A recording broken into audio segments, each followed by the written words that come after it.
भर में देश भर में जो युवा साथी जो कर रहे हैं उसका असर ये है कि पिछले 2-3 महीनों में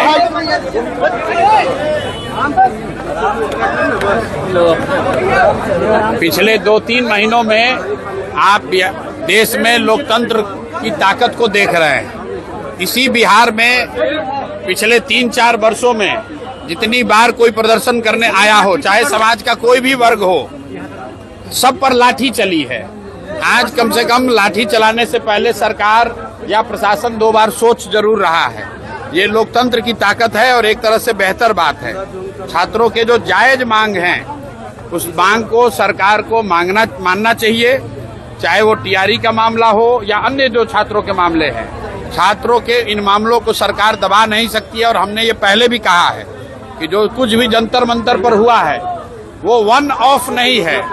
जो यहाँ पर शिक्षा व्यवस्था पूरे देश में शिक्षा का जो प्राइवेटाइजेशन हुआ है, कोचिंग संस्थाओं के जरिए व्यवसायीकरण हुआ है, उसके माध्यम से जो पेपर लीक हो रहा है और जो बड़े पैमाने पर बेरोजगारी है, इन तीनों 4 चीजों को अगर आप जोड़ेंगे तो युवाओं में एक बहुत बड़ा वर्ग है जो आज की व्यवस्था से खुश नहीं है। और अगर सरकार उनकी बातों पर गंभीरता से ध्यान नहीं करती है, कोर्स करेक्शन नहीं करती है, तो सड़कों पर छात्रों के आंदोलन आपको और आगे देखने को मिलेंगे। शिक्षा मंत्री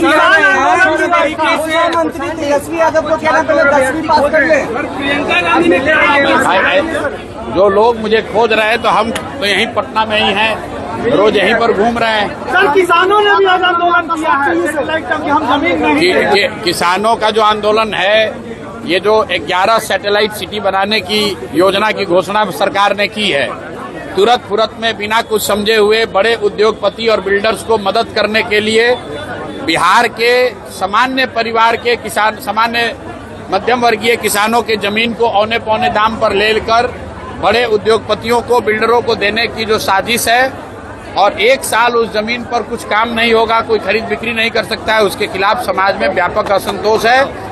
और ये हम जब ये सरकार कानून लेकर आई थी उस दिन से हम लोग कह रहे हैं कि ये बिहार में संभव ही नहीं है, सरकार इसको नहीं कर पाएगी, समाज में इससे असंतोष बढ़ेगा और बड़े पैमाने पर इस पे आंदोलन होगा। सरकार के लिए संभव नहीं है कि हजारों एकड़ जमीन क्रॉस बिहार 11 बड़े शहरों के इर्द गिर्द इतनी महंगी जमीन, आपके पास सैलरी देने का पैसा नहीं, आप इतना जमीन एक्वायर कैसे करेंगे? और एक्वायर करेंगे तो किसानों को, भूमि धारकों को उनका मुआवजा मिलना चाहिए। ये कहने से कि जमीन का रीडेवलपमेंट करके आपको वापस दे देंगे, उससे जमीन का भाव बढ़ जाएगा, ये आर्गुमेंट पर कोई जमीन अपना देने वाला नहीं है। शिक्षा मंत्री ने बयान दिया है कि तेजस्वी पहले 10वीं पास कर ले, उसके बाद शिक्षा पे वो सुझाव देंगे बिहार सरकार। ठीक बात है। तो अगर तेजस्वी यादव को 10वीं पास देने का सुझाव मिथिलेश तिवारी जी दिए हैं तो हमको लगता है कि अगले कैबिनेट की बैठक में अपने मुख्यमंत्री सम्राट चौधरी को भी ये सुझाव देंगे कि तेजस्वी के साथ साथ सम्राट चौधरी भी अगली बार 10वीं का एग्जाम दे दें।